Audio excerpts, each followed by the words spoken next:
Hello and welcome everyone to the sixth session of HalloCasa. My name is Michael and today I'll be hosting Daniel Roth, who will talk about his real estate experience in Colombia. Daniel is founder of Roth.co, a virtual college. He used to be from London and is now fully Colombian. Before we start though, I'd like to introduce our Colombia real estate guide quickly. If you watch via Hangouts, you find the link on the right-hand side. If you watch via YouTube, you find the link in the description. Also, if you want to become a member of our live interview community, either as guest or as listener, you can click the link in YouTube and we will inform you about new events. So before we start, I'd like to see if everyone can understand me properly, and I would like to see if there's anyone having some problems with some technical problems. I see 1, 2 people. Okay. Let's see. I think that should be fine. That everyone is listening, or everyone who is listening is able to hear us properly. Okay, so Daniel, let's start with you. Hello and welcome. Thanks for being with us. Why don't you quickly introduce yourself? Okay, guys. Of course, my name is Daniel. Thank you, of course, HalloCasa for having me. So I've lived here since the year 1998. Very happy, of course. Way more opportunities and less standards than in London. And here I am, of course, to talk a little bit about real estate in Colombia. Okay, so first question, you said, okay, it's a little bit different than London. What was the motivation for you to move to Colombia? Why did you decide in the very beginning to move back to Colombia? Was it a girl for a lot of, as it is for a lot of people as well, or was it a different decision which triggered your movement? When we came back from London, we did so mainly because of the mad cows issue that they were experiencing there, and I guess there were a lot of things that we missed about Colombia. I went to live there when I was about 5-6 years old, and there were a lot of things that you can't compare, especially the food and the people. I guess those were the two most, the strongest factors and the reasons why we came back to live permanently in Colombia. Okay, so how do you like it? Give the readers a little bit about an idea of how it is, how's living in Colombia, in which city do you live, and to have an idea for someone who has never been to Colombia, how it is to live here. Well, believe it or not, it's surprisingly safe. I'm actually in the capital of Colombia, in Bogotá city, and many people don't know about the things that that happen in London that would never happen in Colombia. There's been a lot of growth, especially in the infrastructure and the work and the labor market.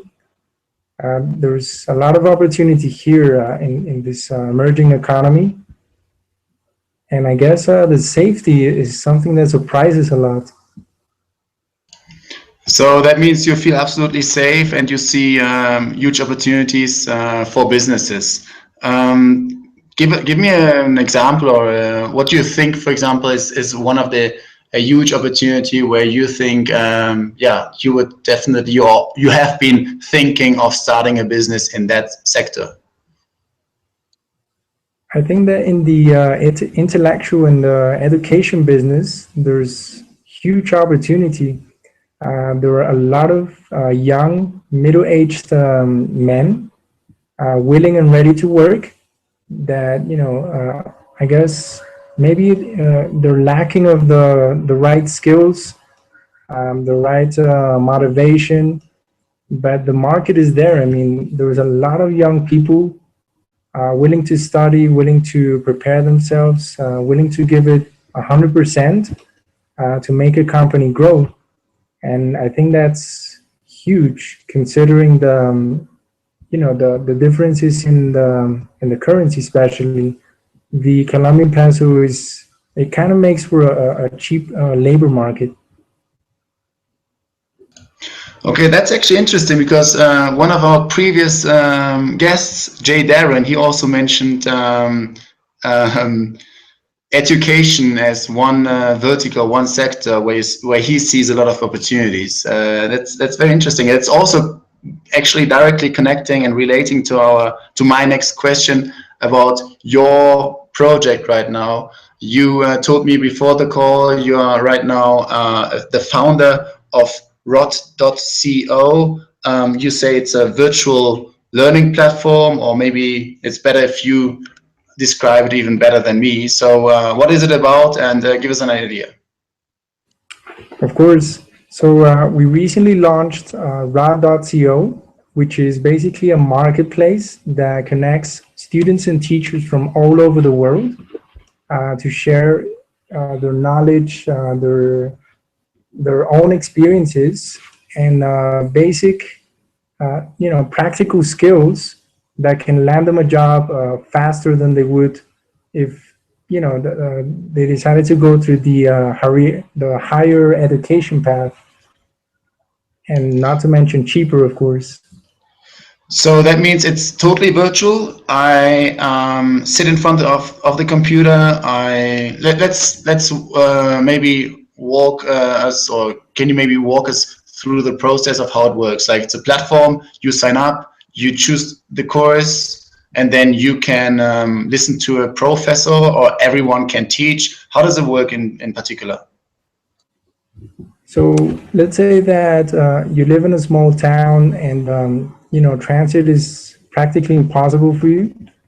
In this case, if you have a good internet connection, you can enroll for free or through paid virtual courses in any area. Let's say that you want to learn Spanish, but then you also want to learn advanced Excel and some basic marketing skills. You can find that at rod.co. And the surprise element is that students get paid for studying.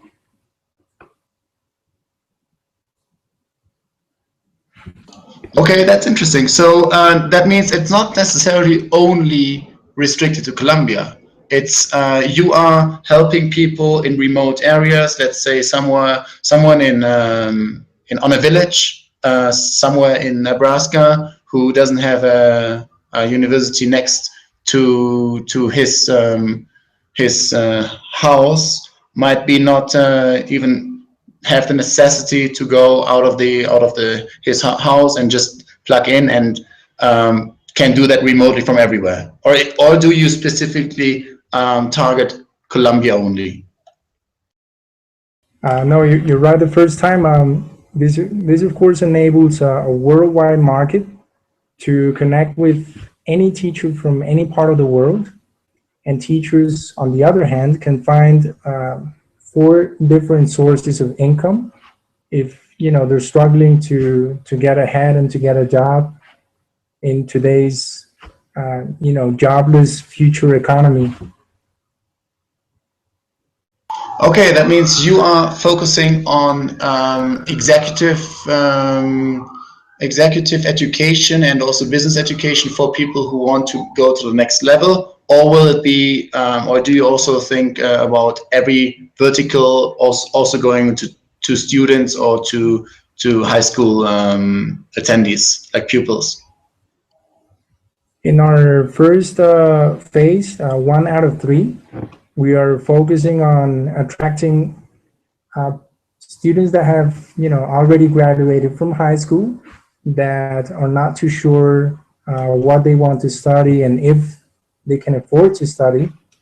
And we're also targeting people that have had it rough after they graduate, because they can't find a job, or because they simply don't have the skills to compete it in today's growing market, especially in the tech world.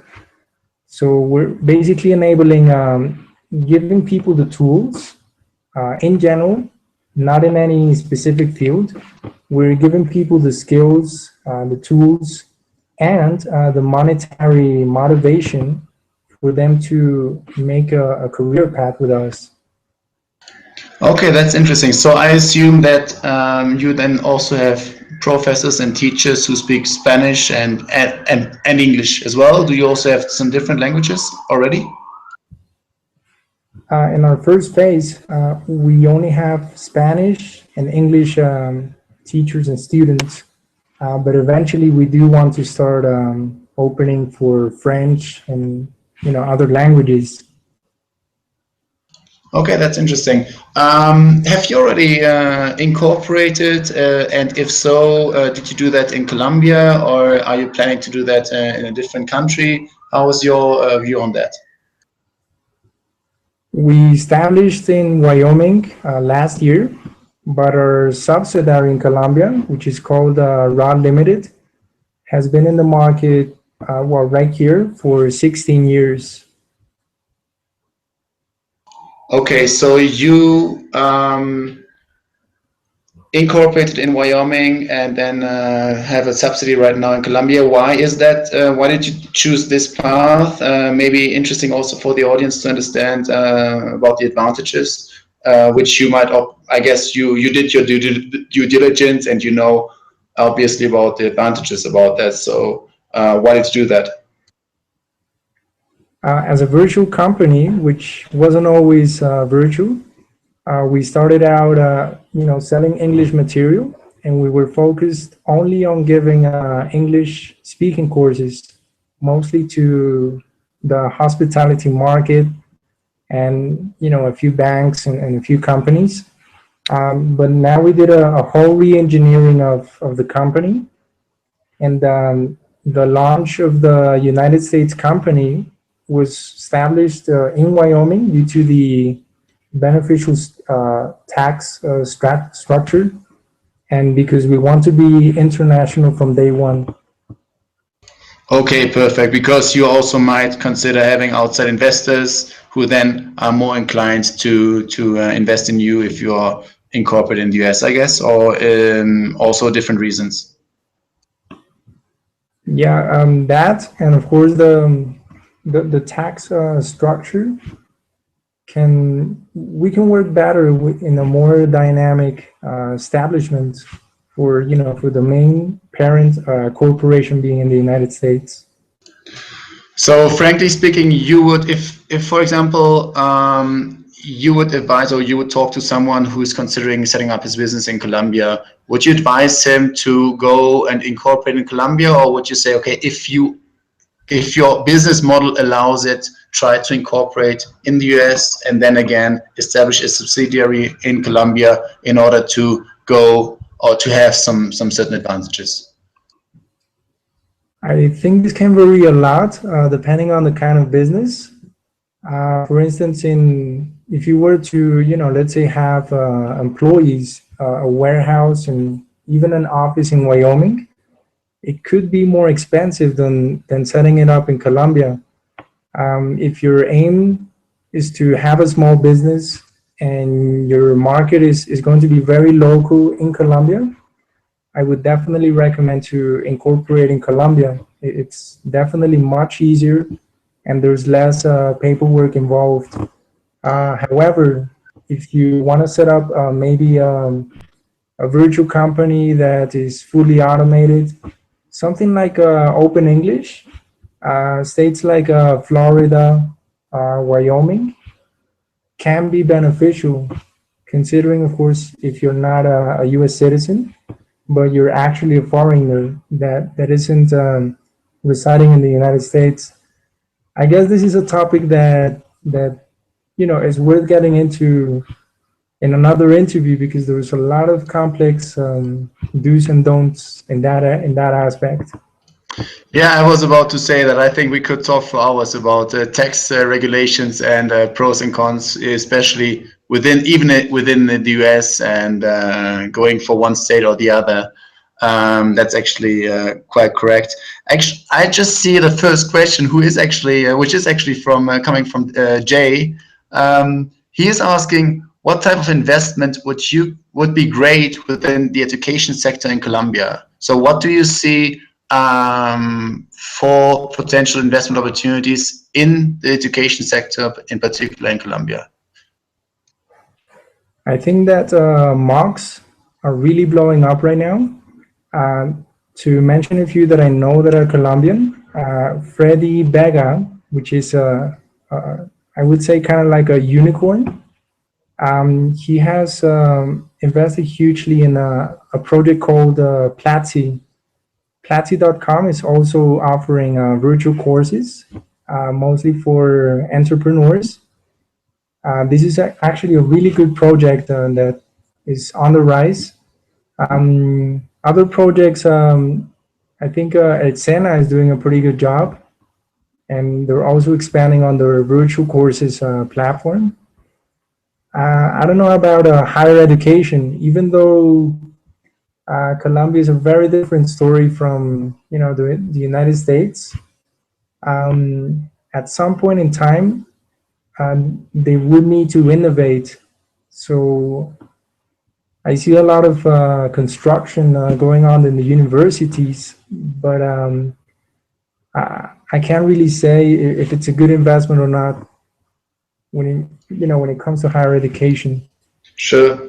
And what about the readiness from your perspective concerning virtual online courses here in Latin America and also in Colombia? Do you think people are still more inclined to go to a physical building, have a teacher in front of them, or do you see there's no big difference concerning the likeliness or the readiness for virtual online courses in Colombia towards the US, for example? Well, that's actually a really good question. I mean, in Colombia, people, without a doubt, at least more than 60% are still very, very traditional. They still prefer to go to work on a brick and mortar kind of place. And they definitely still want to go to the physical installations of higher education. However, looking at the numbers, you see that there is, especially this year, there is more and more publicity coming from the traditional higher education sector. And, sites like Udemy, Coursera, EDX are starting to compete directly with these universities because I would say mostly because of the financial constraint of what it costs to get a higher education in Colombia. 5 years ago, even 7 years ago, with 2 million pesos, you could study. Nowadays, it takes at least 5 million pesos, and it's not that easy to finance your independent studies at a higher education entity. So I guess it's kind of a 50-50 scenario. That's a very good point. I think as well, like education is quite expensive here, especially when you talk about high quality. And then I think there's a lot of competition on the pricing scale. If you, for example, offer something with the same price, you get the same amount of course content and also quality. People will think twice if they're gonna go for the physical building or if they're gonna have a teacher from the US or from Europe or even from Colombia, whatever, and then having like, I don't know, half the price. That's a very good point. I think I think anyway, globally, most probably these platforms are gonna disrupt a lot of the entire educational system. Let's talk about your real estate experience in Colombia. You said you invested, or you mentioned it quickly. What did you do? Or did you buy? Did you rent? And and then afterwards, was it a good investment, or have you been happy with that? Or what's your take on that? Well, I 5 years ago, I was desperate to get my own place, my own flat, because I saw how quickly the real estate was, it was stopping to be cheap. 5 years ago, real estate was extremely cheap. Even though real estate is still cheap, there's been a lot of extreme investments, as Bloomberg cited about Colombia. President Uribe did amazing things, and there's been a lot of huffing and puffing to attract foreign investment. So when comparing how real estate has increased in pricing from 2010 till now, um, I think now more than ever is the perfect time to buy real estate. Um, to give you my personal experience, I bought my flat. It's a small 40 square meter, well distributed apartment that has 2 bedrooms, an open loft kitchen, a garage, a deposit. When I bought the place, it was only 8 months of use, and it cost me 88 million pesos. Now it's valued at 165 million pesos. And I got it, of course, through a mortgage at the BBVA bank. And well, the process was pretty straightforward compared to other places where you would, invest in real estate. You don't actually own real estate, for instance, in the United States, but in Colombia, it's pretty straightforward. If you do it with the help of the internet, it's even easier. There's a lot of mortgage calculators. There are documents that you can download, and there's a lot of options, to consider when you want to choose the neighborhood and all that. That's interesting. Let me. Everything what you just said was very, very interesting. Let's go step by step concerning all the topics on all the elements you just mentioned. First of all, your interest to buy was more or less triggered also by a certain raise in rental prices, because you were not seeing the value and the point of paying all the time rent, while you could also invest and pay the same amount in mortgage? Or would you say it has been stagnating, the rental prices, while only the housing prices have increased? I think in my experience, it was more of a survival kind of thing.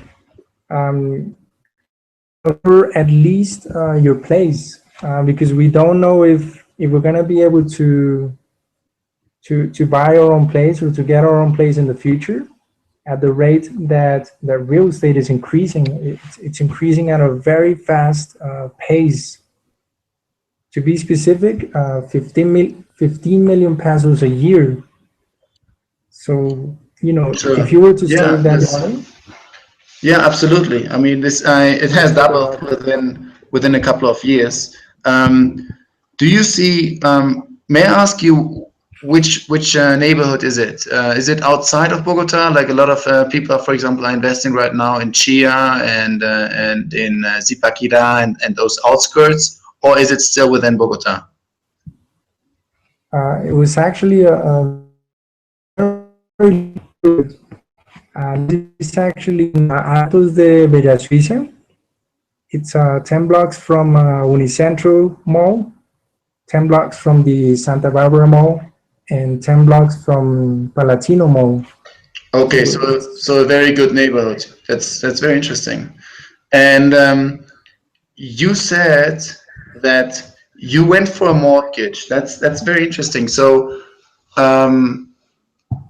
because I'm thinking about your let's say your credit history or credit worthiness. A lot of people come here without any track record. For example, here I know a lot of people who have been gaining a lot of money or earning a decent amount of money for several years, and the bank is still not willing to give them a credit card. I think as a foreigner, it might be even more more difficult to obtain a mortgage from a Colombian bank, because you went to obviously the Colombian BBVA and not the Spanish one. So how was your experience with finding the mortgage, and were you let's say happy with the interest rate? Because I also think that maybe people or the bank might say, okay, you don't have any credit history, so we're gonna give you like 15% of an interest rate for the mortgage. How did that work? Yeah, of course. I completely agree that this has become more difficult. Just like when you apply for a U.S. citizenship or in any midterm plan, you have to, study the requirements, try to meet, all the requirements before you present your papers. Things that I can recommend, in my experience, for instance, just go by the book. Aim to win. Don't have a plan B.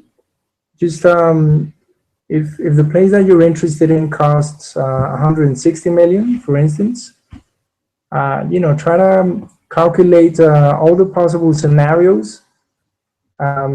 If you know that the bank lends you 70%, you would of course need the other 30%. There's a few tricks that I can recommend. For instance, if the bank doesn't know who you are, if you don't have any track record, at least have a bank account with them for 1 year, and try to have a credit card first. That really helps when you have, like a good bank record with your purchasing power, with the, paying on time, that sort of thing.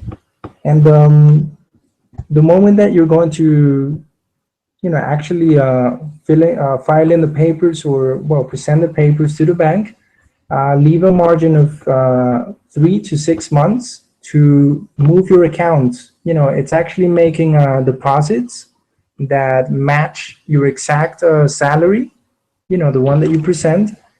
The salary that you present to the bank, it doesn't have to be real. In fact, when I actually requested the mortgage, I didn't even have a job. What I did was, I asked my aunt that had a kindergarten to, kind of like lent me her name, her company status, for me to say that I made a certain amount in order to qualify to get the mortgage. Usually the banks ask you that, depending on the final installment, whether it's 700,000 or 1,500,000, they usually multiply that by 3, and that's your kind of like your purchasing power, or your credit capacity. So that's really important. Another aspect is that you need to have everything well documented, from the company where you work for. Make sure that they pay you the benefits. Make sure that you have everything that they require the moment that that you present the papers.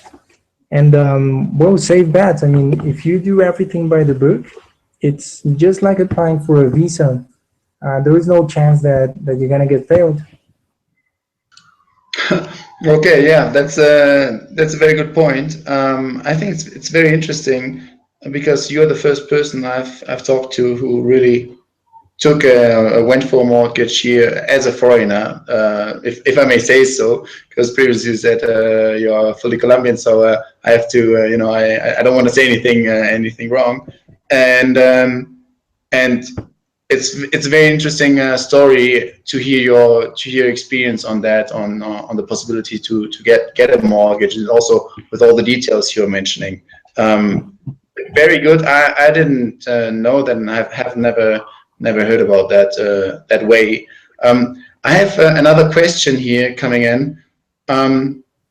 There's one question asking, so you mentioned it's the best time right now to invest in real estate. Why do you think so? Why do you what are your indicators to say, okay, and from your point of view, it still increases? Because a lot of people might say, okay, it's already the peak and goes down again or whatsoever. So what's your reasoning and your idea of why it might still increase? Well, situation is not the best in the world right now with the whole migration crisis. So a lot of Colombians are coming back from the United States. I have a few relatives that recently came back from there.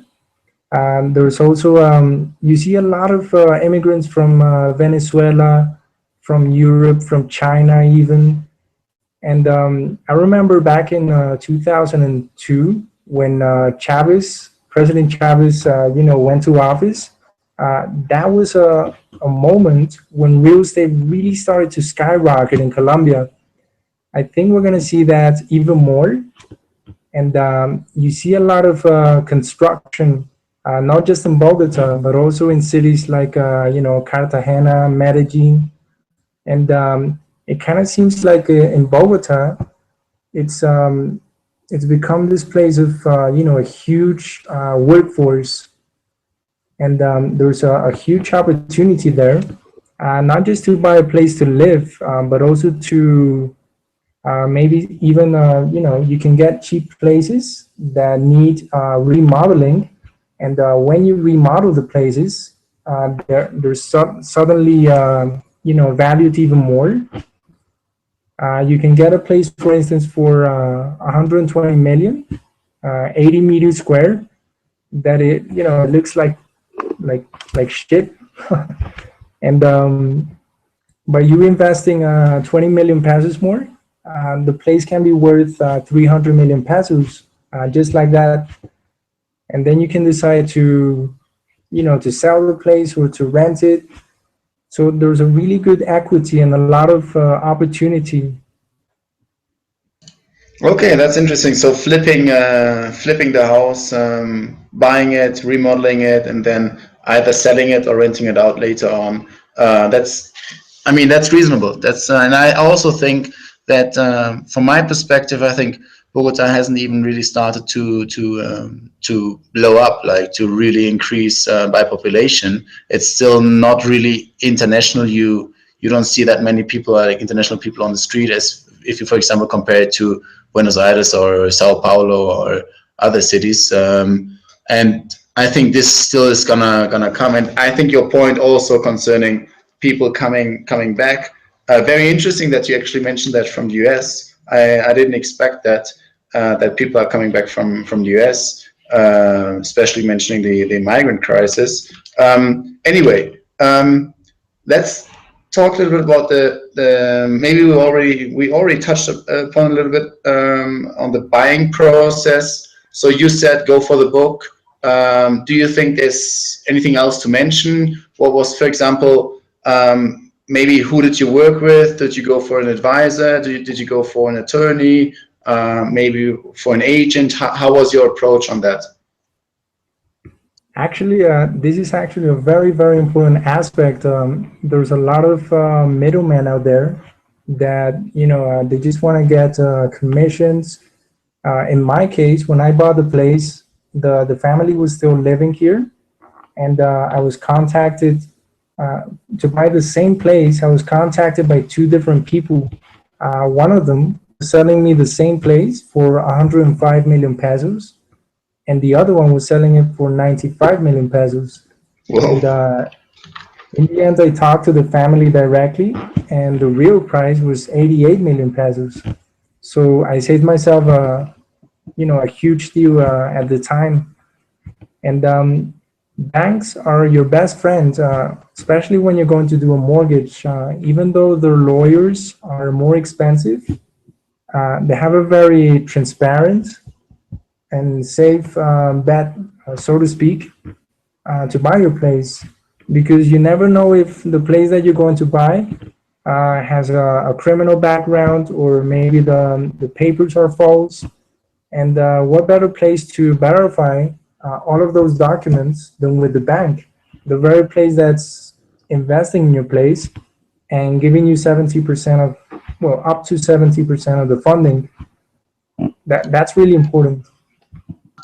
That's very interesting. So, in fact, your advice would be don't go for an agent, but definitely go for a lawyer and a bank, or well, anyway, you might be, well, not necessarily. You may not need to go via the bank, but still involve the bank so that you have like this process of double checks, which also helps you passively to verify all the documents. That's more or less your advice, which you would give. Definitely, that's my recommendation. Okay, interesting. Have you did you experience some other challenges which you would have never expected when buying real estate, or was it everything else was smooth, or was it even much more positive experience you had? Um, Anything else to mention, maybe interesting for the audience? Well, actually, yeah, I found the process to be pretty slow. In my case, it took almost 6 months when it normally takes 2 months because they didn't spell my name correctly, so they had to redo everything all over again. Oh, okay. And that was a huge challenge. And I think that Colombia has a lot of obsolete protocol that makes things really slow. And I think that's a window of opportunity for improvement in Colombia. So, but you're more talking about regulation. So trying to make or is it not based on regulation, redundant regulations, or is it rather a process that you say, okay, it's just the process as it is, as it always has been, and just try to make it a little bit more, well, try to optimize the process, and then you're going to have a certain advantage. No, of course, regulation is very, very important, and I think that Colombia still lacks a lot of regulation in many areas. But what I'm referring to is in the sense of the process itself. Is it seems to be presented and structured in a very complicated way that makes the end result very slow, including the approval process to get your place or to get a mortgage. Okay, got it. Yeah, that's I have heard that several times that people say, okay, could be much better, but still, a lot of people also say like it's better than expected, and so there's always a lot of different opinions about that. Concerning the real estate trends, you previously mentioned some trends within, especially within Bogotá. Do you also have, apart from real estate trends, where do you see also business-wise with respect to your own business? Where do you see Colombia evolving? Where do you see it in 10 years? What's your opinion on that?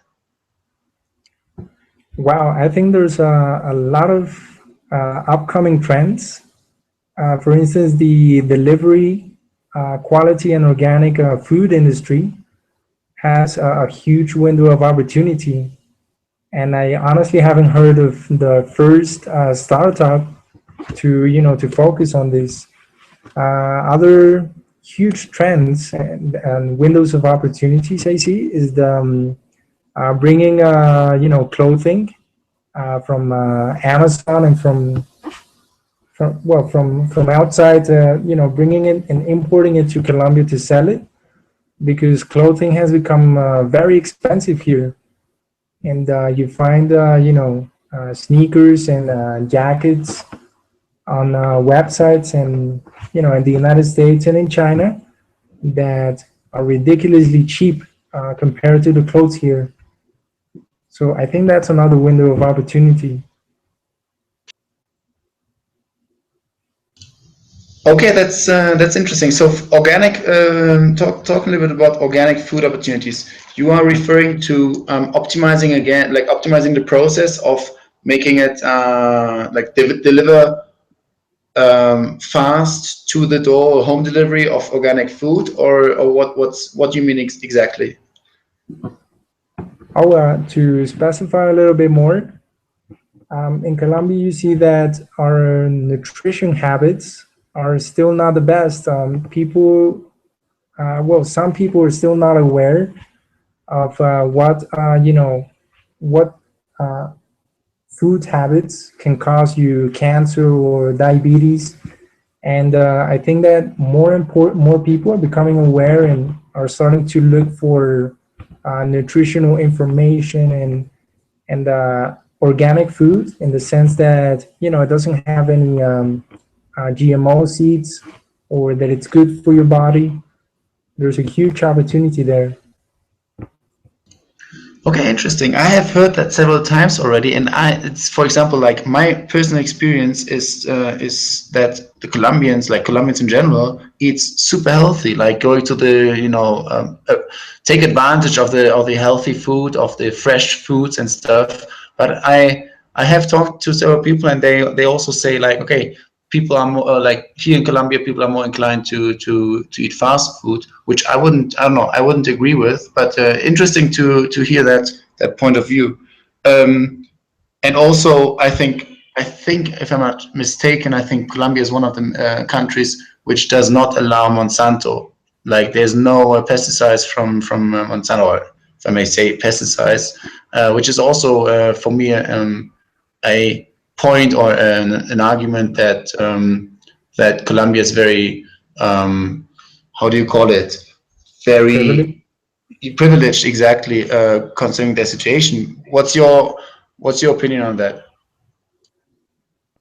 As I mentioned previously, President Uribe slowed the process. So we were one of the last nations to accept Monsanto. That isn't the case anymore, unfortunately, due to the policy changes and all the things that our current president has accepted.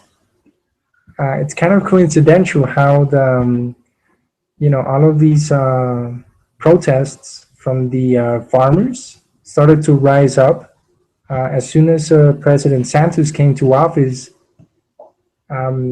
We are still a baby in the Monsanto deals, but it is already in Colombia, of course. Okay, I didn't know that. I have to then I have to read and have to see, because then I'm absolutely not well informed. I thought it's not here. Interesting. Okay, that's definitely not good news for me. I thought it's not allowed here. Concerning the importing the clothing, you very interestingly, I talked to was both like Jay Darren and also David previously, who were both saying, okay, there are definitely import opportunities. And also Renier actually is in the importing business. So you would say clothing, importing clothing from China or even from the US, from Mexico, and then you can also make business. Have you started something with that in that respect, or are you in that project right now?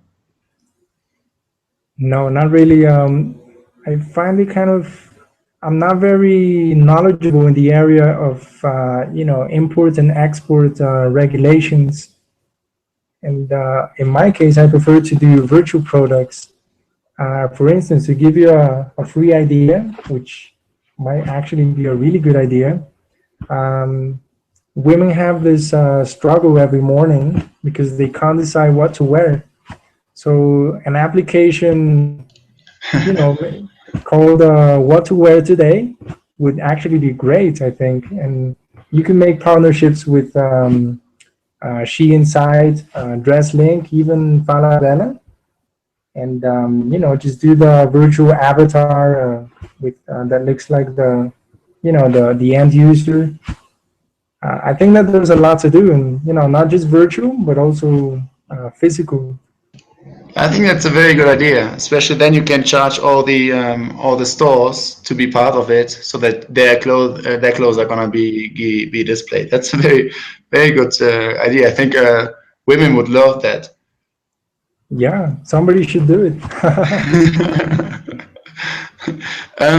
Coming to the closing questions already. First question is, if you could change something in Colombia, and it has to be one thing, what would it be, and what would you like to change? Processes. Okay, I got you. So processes for a lot of things, and to make things smoother and faster and stuff. Okay, if you could implement one Colombian thing, let's say in the UK, what would that be? Wow, bicycle riding and giving priority to pedestrians, I think is one of the strongest suits in Bogotá and in Colombia. It's a true example to the world, I think. So you say it's good for as it works here right now? Yeah, I mean, consider that, you know, sitting down is the new cancer, is the new silent killer, like cigarette, like smoke. You know, um, motivating activity, walking and bicycle riding is something that Colombia is really strong and keen on, you know, giving a lot of priority to. They even have days with no cars. Um, you know, they want to expand the pedestrian walks and the bicycle riding. And I think that's really good. It's a true example to the world. That's very good. I haven't thought about that from that perspective. That's actually true. That's a very good point. Do you have before we close the session? And I think I have to say it's been a very interesting session, very insightful. Do you have any final thoughts, any final remarks which you would like to state? Well, yeah, definitely. I mean, if you're in Colombia, you're very lucky because here we have the most delicious food in the world. I mean, just to mention bandeja paisa, which is my favorite dish. And if you haven't come to Colombia, if you haven't stepped foot in Colombia, I definitely recommend that you come because you would be very surprised. That's a good point. And I totally can agree, obviously. If people want to contact you, how can they do it? Via your webpage, or do you have an email address? They can go on to my Facebook, which is where I'm at 80% of the times. You can look at me through, okay, my direct address, web address is facebook.com / RODD for life, for the number 4 and life, ROD for life. Okay, Rod for Life, RODD for Life. If people want to get in contact, and also I think people have to check out your virtual online platform, rot.co. And yeah, Daniel, I'm really happy that you have been with us, and thank you so much for all your insights. And it's been a pleasure for me. Thank you very much. Pleasure for me too. Okay, bye bye. Talk to you soon. Bye bye. Bye. Cheers. Cheers.